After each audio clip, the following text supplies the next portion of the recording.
कर्णधारय समास का एक विशिष्ट गुण है कि इसके दोनों पदों में अर्थात पूर्व पद और उत्तर पद में विशेषण विशेष का मेल हो सकता है या फिर उपमेय उपमान का मेल हो सकता है। विशेषण विशेष से परिचित हो चुके हैं। विशेषण शब्द जो संज्ञा या सर्वनाम की विशेषता बताने का काम करता है और विशेष शब्द जिसकी विशेषता बताई जाए उसे हम विशेष कहते हैं।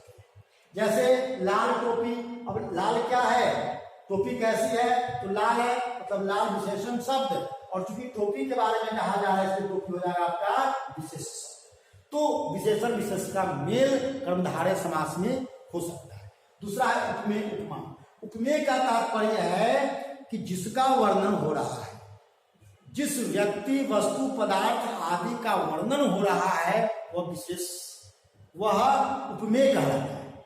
और वर्णन करने के लिए जिस प्रसिद्ध वस्तु व्यक्ति स्थान आदि का के साथ तुलना की जा रही है वह वस्तु व्यक्ति स्थान आदि उपमान कहलाता है। जैसे चंद्रमुख, अब यहाँ मुख की तुलना की जा रही है, मुख का वर्णन हो रहा है इसलिए मुख उपमेय, और इसकी तुलना किसके साथ की जा रही है, चंद्र के साथ, इसलिए चंद्र हो जाएगा उपमा। तो कर्मधारय समास में मुख्य रूप से उपमेय उपमान या विशेषण विशेष का मेल होता है। कुछ उदाहरण आप ले सकते हैं, जैसे लाल टोपी, चंद्रमुख के अलावा आप कह सकते हैं कि घन श्याम, घन के समान श्याम। आप लिख सकते हैं कि कमल नयन, कमल के समान नयन, आदि कई उदाहरण हैं।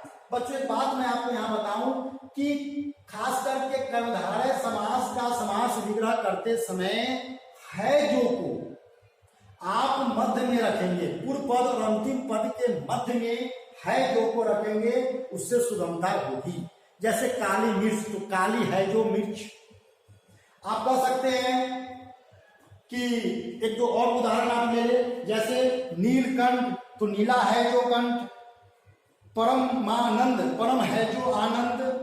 आप लिख सकते हैं महात्मा, महान है जो आत्मा। ऐसे ढेरों उदाहरण हैं जिसमें विशेषण और विशेष का मेल है, और उसको प्रकट करने के लिए है जो को आप मध्य में रखेंगे। लेकिन यह अंतिम नियम नहीं है। आप कर्मधारय समास का विग्रह अन्य तरीका से भी कर सकते हैं। एक बार चंद्रमुख के अलावा आप ले सकते हैं घनश्याम, घन के समान श्याम, चंद्रमुख, चंद्र के समान मुख, कनक लता, कनक के समान लता। तो उपमेय और उपमान को प्रस्तुत करने के लिए कई अन्य वाचक शब्द भी आते हैं। उस वाचक शब्द का आप प्रयोग करके उपमेय और उपमान के बीच आप संबंध प्रकट कर सकते हैं। तो मैं समझता हूं कि कर्मधारय समास में आपको कोई परेशानी नहीं होनी चाहिए। दूसरा है द्विगु समास। बच्चों, द्विगु समास में भी पूर्व पद और उत्तर पद में विशेषण विशेष का मेल होता है। ध्यान दीजिएगा कि तत्पुरुष समास में भी पूर्व पद और उत्तर पद में विशेषण विशेष का मेल, कर्मधारय में भी विशेषण विशेष का मेल, द्विगु समास में भी विशेषण विशेष का मेल होता है। उत्तर पद प्रधान होता है और विशेष होता है। याद रखिएगा, उत्तर पद प्रधान और विशेष होता है।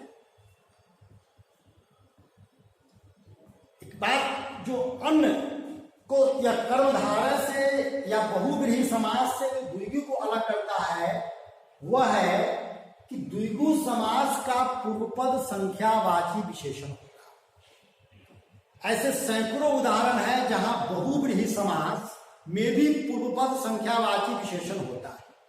लेकिन बहुव्रीहि समास में और द्विगु समास में प्रमुख अंतर क्या है कि द्विगु समास अर्थ की दृष्टि से समूहवाची होगा, यानी कि जब उसका आप वर्णन कीजिएगा, उसका विग्रह कीजिएगा और जो अर्थ सामने आएगा वह अर्थ समूह का बोध करवाएगा, वह अर्थ समाहार का बोध करवाएगा, वह अर्थ इकट्ठा का बोध करवाएगा। जैसे हम कहते हैं चौराहा, यानी चार राहों का समाहार एक राग, दो राग, चार राग जहां पर आकर मिले वह चौराहा।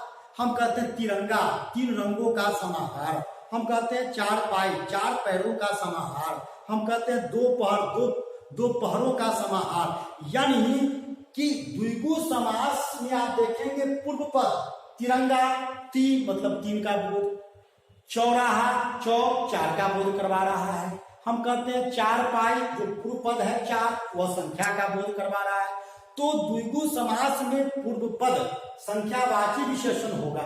ऐसे उदाहरण आपको बहुब्रीहि समास के अंतर्गत भी आएंगे, ऐसे उदाहरण आपको गंधारय के अंतर्गत भी आएंगे। लेकिन द्विगु समास का सबसे बड़ा जो गुण है कि द्विगु समास अर्थ की दृष्टि से समूह का बोध करवाएगा, यानी मिलन, इकट्ठा नहीं।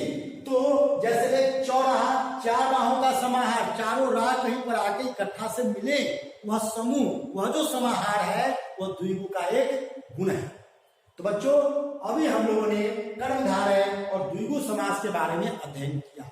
अब हम लोग दूसरी कक्षा में बहुब्रीहि समास और द्वंद्व समास के बारे में अध्ययन करेंगे।